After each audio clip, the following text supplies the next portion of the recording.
Break के बाद एक बार फिर से आपको खुशामदीद कहते हैं। नाज़रीन, बात करेंगे जी बच्चों के नानो नफ़का खर्चे के हिसाब के हवाले से। कैसे हिसाब होगा, बच्चे की कितनी उम्र होगी, कितना उसकी माँ को खर्चा दिया जाएगा, ये उस सूरत हाल में है जब वालिदैन की सेपरेशन हो जाती है और बच्चे जो हैं वो वालिदा के पास रहते हैं। अब ये ऐसा मामला हो चुका है कि हमारी अदालतों में फैमिली कोर्ट्स भरी पड़ी हैं और साल साल से केसेस चल रहे हैं और क्लेम क्या है कि या तो मर्द हजरात की जानिब से ख़र्चा नहीं दिया जाता तो बहुत कम दिया जाता है, केसेस पहुंचते हैं, केसेस ख़त्म भी हो जाते हैं, फिर दोबारा से रीओपन हो जाते हैं कि ये मामला समेटा नहीं गया। एक तो ये खैर माशरती तौर पर हम बहुत ज़्यादा पसमानदगी में जा चुके हैं कि हम लोगों को अपनी ज़िम्मेदारियों का एहसास ही नहीं है कि बच्चे पैदा कर लिए हैं तो फिर पालना भी माँ बाप दोनों की जिम्मेदारी है, चाहे आपकी आपस में बनती है या नहीं बनती, लेकिन मासूम बच्चों का ख्याल करना जो है वो मेरा ख्याल है कि ये दोनों की रिस्पॉन्सिबिलिटी है। अब सुप्रीम कोर्ट की जानिब से ये करार दिया गया है कि नाबालिग बच्चे के नानो नफ़के का तयन करते वक्त बच्चे की माकूल ज़रूरियात, वालिद की माली इस्तात, आमदनी और समाजी हैसियत को मद्देनजर रखा जाएगा, जबकि निचली अदालतों की जानिब से मुकर्रर करदा नानो नफ़का की रकम में मुदाखलत सिर्फ उसी सूरत में की जा सकती है जब फैसला वाज़े तौर पर मनमानी, गैर माकूल या कानून के खिलाफ होगा। अब इस सारे मामले पे डिटेल समझने के लिए आसान तरीके से हमारे साथ मौजूद हैं जी नुमान कैसर साहब हैं, माहिर कानून हैं। सर, आपको खुशामदीद कहते हैं, बहुत शुक्रिया आपके टाइम का। नुमान कैसर साहब, सबसे पहले तो हमें ये बताइए कि कानून क्या कहता है, उम्र के हिसाब से बच्चों का नानो नफ़का फिक्स किया जाता है और किस उम्र में कितना, कानून क्या कहता है? जी सिद्रा, बड़ी मेहरबानी, आपने इस अहम मौजू पर बात करने के लिए मुझे मदऊ किया। देखिए, बुनियादी बात, इससे पहले कि मैं बच्चों की नानो नफ़का के बारे में बात करूं, बुनियादी बात ये हमें ज़हन में रखना ज़रूरी है कि जो एक लड़का और लड़की, एक मर्द और ख़ातून का जो ये रिश्ता इज़्दवाज होता है, इसकी कानूनी तौर पे हैसियत एक मुआहदे की सी है। सही। और हर मुआहदे की तरह इसमें दोनों पार्टियों की कुछ हकूक़ होते हैं और कुछ जिम्मेदारियाँ होती हैं। उस लिहाज से अगर मर्द की जिम्मेदारी की बात करें तो मर्द ने ना सिर्फ अपनी बीवी के नानो नफ़का की यकीनी बनाना है, बल्कि जो बच्चे पैदा होते हैं उनके भी नानो नफ़का और उनकी कफालत की जिम्मेदारी भी मर्द पर आती है। इसी तरह औरत की अपनी जिम्मेदारियां हैं कि उसको होम मिनिस्टर भी कहा जाता है कि उसने घर की हिफाजत करनी है, उसने बच्चों की परवरिश करनी है और इस तरह की, ये इसे कहते हैं कि करस्पॉन्डिंग राइट्स एंड ड्यूटीज हैं। इस लिहाज से ये जो फैसला है सुप्रीम कोर्ट का, ये कोई नई नज़ीर तय नहीं करता, लेकिन जो पहले हमारे फैसले मौजूद हैं पाकिस्तानी जुरिस्प्रूडेंस के अंदर, उन्हीं को मजीद कंफर्म करता है। अब बच्चों की हद तक ये जो फैसला आया है, इसमें जो भी माइनर बच्चा होता है जो अभी तक 18 साल की उम्र तक नहीं पहुंचा, उसकी जिम्मेदारी नानो नफ़का की और उसकी कफालत की उसके बाप पर है। ठीक है। और ये इस चीज के कतई नजर कि वो बच्चे उस वक्त बाप की कस्टडी में हों या माँ की कस्टडी में हों, क्योंकि बाप को कहा जाता है कि इज अ नेचुरल गार्डियन, और अगर तलाक हो भी गई है तो वो जो रिश्ता मुनक़ता हुआ है वो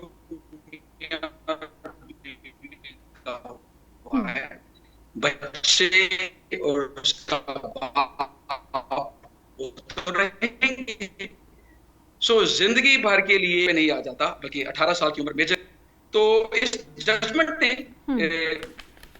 जस्टिस इरफान सादत और जस्टिस वकील अब्बासी साहब, बड़े हमारे मजे हुए जजेस हैं, इन्होंने पिछली चीजें हैं और इस मामले में जिसपे इस खातून ने अपने बच्चे के नाम के लिए फैमिली कोर्ट में एक दावा फाइल किया।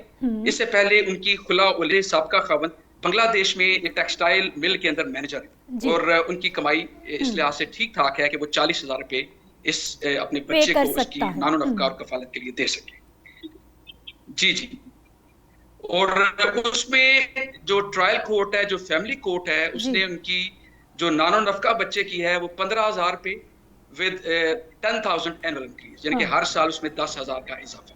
उसके बाद उन्होंने ये जो शाहीन नवाज, ये जो मोहतरमा थी, जो वालिदा थी, उन्होंने इसका एडिशनल डिस्ट्रिक्ट कोर्ट में इसको चैलेंज करती है और एडिशनल डिस्ट्रिक्ट कोर्ट इसको 15,000 से बढ़ा के इसको 30,000 कर देती है और 15,000 इसमें एनुअल इजाफे के लिए। उनकी इस्तदाद 40,000 की थी, अभी तक उनको 30,000 मिला था। तो सिंध हाई कोर्ट भी उनके नीचे वाले फैसलों को बरकरार रखती है, और इसके बाद जो सुप्रीम कोर्ट आती है, सुप्रीम कोर्ट भी इनकी जो अपील है उसको डिसमिस करते हुए कहती है कि जब नीचे वाले दो अदालतों ने फैसला कर दिया है तो सुप्रीम कोर्ट इसमें इंटरफेरेंस नहीं। नुमान कैसर, एक तो मोस्ट इम्पॉर्टेंट क्वेश्चन जो मैं आपसे जानना चाहूँगी माशरती पस्ती के हवाले से। अंडरस्टूड है कि आपकी शादी हुई है, आप दोनों ने बच्चे पैदा किए हैं और वो बच्चे आप दोनों के हैं, और हमारे यहाँ मोस्टली जो है वो मर्दों की जिम्मेदारी है कि उन्होंने घर भी चलाना है और बच्चों की देखभाल भी करना है, क्योंकि ख़वातीन की घरों से बाहर काम करने की रेशो बहुत कम है। मुझे ये बताइए कि ये अखलाकी कितनी बड़ी पस्ती है कि हमने इस तरह के मामलात को, यानी वो माँ जो काम नहीं कर रही, वो बच्चों के खर्चे के लिए जो है वो उस मर्द के पीछे पीछे फिर रही है जिसने उन बच्चों को पैदा करके और लावारिस छोड़ दिया। कितनी बड़ी तादाद है इन केसेस की?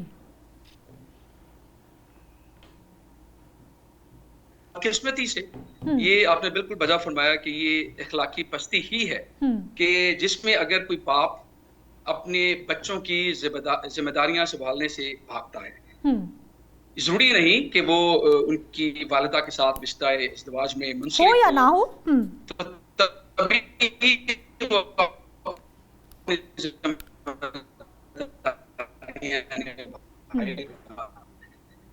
बल्कि जिस तरह मैंने पहले जिक्र किया है कि वो तो बाप रहेगा और बच्ची के बाप के पास है, के पास बिल्कुल जिम्मेदारी लेने के लिए तैयार होते हैं। लेकिन जो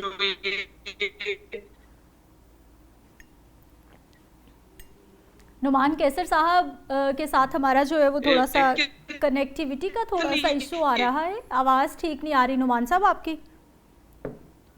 नुमान साहब से वापस उनसे रब्ता जोड़ते हैं और उनसे बात करते हैं, लेकिन यकीनी तौर पर मेरे दिमाग में तो ये बहुत बड़ा क्वेश्चन मार्क लगता है कि इस तरह के जो केसेस हैं इनको अदालतों तक तो पहुंचना ही नहीं चाहिए। ये ना सिर्फ हमारे अखलाकी मयार पे बहुत बड़ा क्वेश्चन मार्क है, बल्कि हमारे माशरती सिस्टम पे बहुत बड़ा क्वेश्चन मार्क है कि हमारे घरों के बड़े, हमारा फैमिली सिस्टम, हमारा, क्योंकि ये वो ताल्लुकात हैं जो औलाद का माँ बाप के साथ होते हैं, कि अल्लाह ताला के बनाए हुए ताल्लुकात हैं। ये दुनियावी ताल्लुकात नहीं है, जैसे हस्बैंड वाइफ का ताल्लुक है वो दुनियावी तौर पे बनता है, वो ख़त्म हो जाता है, लेकिन जो अल्लाह ताला ने ऊपर से आपके ताल्लुकात बना के भेजे हैं वो कभी भी ख़त्म नहीं होते। तो हम किस तरह से उनको डिसऑन कर सकते हैं? नुमान साहब, उम्मीद है कि आपको आवाज़ मेरी सही पहुँच रही है। जी, बात कीजिए। जी बिल्कुल बिल्कुल बिल्कुल क्लियर आवाज़ आ रही है। जी, मेरी गुजारिश है कि बिल्कुल आपने वजह फरमाया, कानून का मकसद ही है। कानून पहले तो ये चाहता है कि हर शहरी, बेशक वो खाविंद हो, बीवी हो या उसके अलावा भी किसी भी वॉक ऑफ लाइफ से कोई भी शख्स हो, कानून की पाबंदी तो बाद में आएगी। पहले कानून ये कहता है, ये हमारी अखलाकियात ये कहती हैं कि ये जो जिम्मेदारियां हैं खाविंद की पूरी करनी है, और कानून का मकसद ये है कि अगर वो खाविंद अपनी जिम्मेदारियां पूरी नहीं करता तो कानून फिर ही इंटरफेयर करेगा, इंटरवीन करेगा।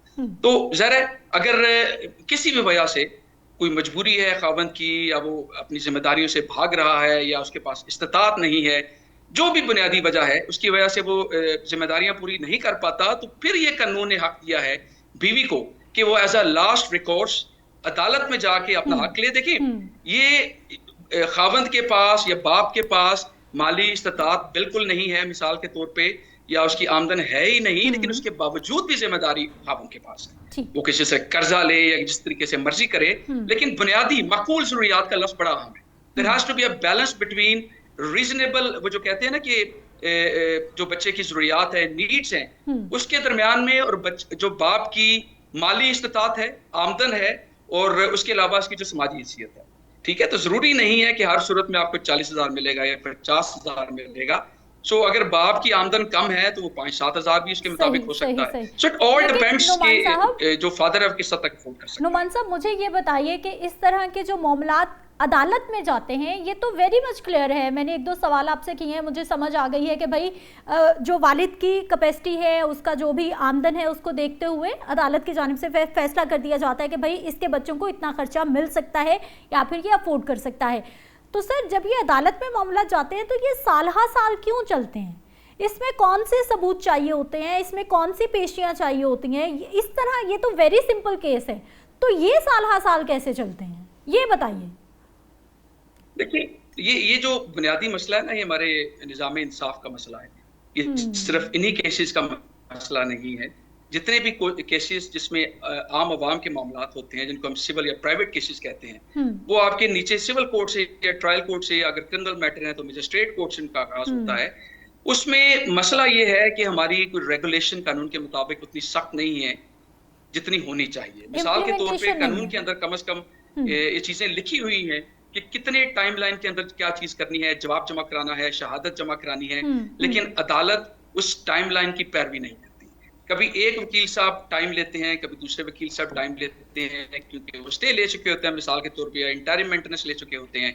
तो ये सारे मामलात हैं, ये इन मामलात को एक ऊंचे लेवल पे इनको एड्रेस करने की जरूरत है, चीफ जस्टिस लेवल पे या उससे भी ऊंचे लेवल। अच्छा, और देखिए दूसरी बात, इंपॉर्टेंट बात ये भी है कि आपने बिल्कुल कहा कि सीधा साधा नुमान साहब, सॉरी टू इंटरप्ट, लेकिन एक और सवाल। जी प्लीज। मुझे टाइम फ्रेम आप बता सकते हैं? आपको यकीनी तौर पर मालूम होगा कि ये जो नानो नफका स्पेशली इसके लिए जो अदालत में केस दायर होते हैं, इनका टाइम फ्रेम कितना है? 3 मंथ्स रखे हुए हैं, 6 मंथ्स रखे हुए हैं कि इस दौरान जो है हर सूरत केस निपटाना है? और कितने % केसेस हैं जो इस टाइम फ्रेम के दरमियान निपटाए जाते हैं और कितने % है जो कि डिले होते हैं? देखिए, जहां तक मुझे इस वक्त याद है 6 महीने का टाइम है, और मेरा नहीं ख्याल कि 0.5% केसेस भी इसके अंदर डिसाइड होते हैं, 0.05 में। ठीक है, तो कोई एक आध केस ही है जो इस डेडलाइन को फॉलो करे, और ये सब कवानीन के अंदर ही है। और मेरा ख्याल है वो एक आधा केस जो है, अगर मैं मतलब क्या कहते हैं उसको, वो एक आधा केस मेरा ख्याल है कोई बहुत ही तगड़ा रेफरेंस होगा तो शायद निपट जाता होगा। गलती माफ अगर मैंने कोई ऐसी बात कह दी है, वरना जो 0.5% आपने बहुत बड़ा क्वेश्चन मार्क है, क्योंकि आप तो हर रोज अदालतों के हालात देखते हैं। जी, यही एक अलमिया है हमारे निज़ाम इंसाफ का कि कम से कम हमारे जो कानून के अंदर लिखा है उसकी तो पैरवी की जाए। देखें, एक हम कहते हैं कि एक होता है कानून, एक होता है इंसाफ। इंसाफ कानून से बालातर होता है, लेकिन इंसाफ की बात तो बात की बात है, हम कानून ही की पैरवी करें। लेकिन बदकिस्मती से इसमें मैं सिर्फ जजों को मुर्द इल्जाम नहीं ठहराता। ये हमारा जो निज़ाम इंसाफ है, इसके अंदर वकील भी हैं, इसके अंदर अगर क्रिमिनल मैटर्स की बात करता हूं तो लॉ एनफोर्समेंट एजेंसीज भी आती हैं, इसमें हमारी हुकूमत भी आती है जो ऊपर लेवल पे पॉलिसीज बनाती है। ये इस पे सब ने मिलकर इस निज़ाम इंसाफ को बदला। देखिए, थोड़ी सी बात हट के हो जाएगी, सूबे बनाए बेशक आपको, जो भी आप एडमिनिस्ट्रेटिव निज़ाम बदलना चाहते हैं, लेकिन जो असल मसाइल हैं वो अवाम की ये है कि निज़ाम इंसाफ को बेहतर करें, लोगों को सहूलियात मुहैया करें, उनको तालीम दें। ये वो मामलात हैं जिन पे हमें तवज्जो की जरूरत है। ठीक है नुमान कैसर, आप हमारे साथ मौजूद रहे, बहुत शुक्रिया आपके टाइम का। और यकीनी तौर पर एक बहुत बड़ा क्वेश्चन मार्क है, स्पेशली मेरे जहन में तो बहुत बड़ा क्वेश्चन मार्क है कि हम लोग मुआशी तौर पर या फिर अखलाकी तौर पर कितने नीचे गिर चुके हैं कि वो औलाद जो आप दोनों ने मिलकर पैदा की, आप किस तरह से उसको जो है वो ऐसे ही छोड़ सकते हैं? आपकी चपकलिश, आपकी नफरतें, आपके हसद, आपका सब कुछ जो है वो मैं मानती हूँ कि आपकी नहीं बनी किसी के साथ, लेकिन कम से कम वो जो बच्चे पैदा कर दिए हैं, या फिर आप बच्चे फिर बाद में प्लान कर लें, पहले देख लें कि आप लोगों की आपस में बनती है कि नहीं बनती, लेकिन वो बच्चों का कोई कसूर नहीं है जो और आते ही आप पैदा करते हैं, आपस में नहीं बनती तो उसके बाद जो है उनको रुलने के लिए छोड़ देते हैं। मुझे एक ब्रेक पे जाना है, वापस आते हैं, कुछ मज़ीद टॉपिक्स हैं उन पर बात करते हैं।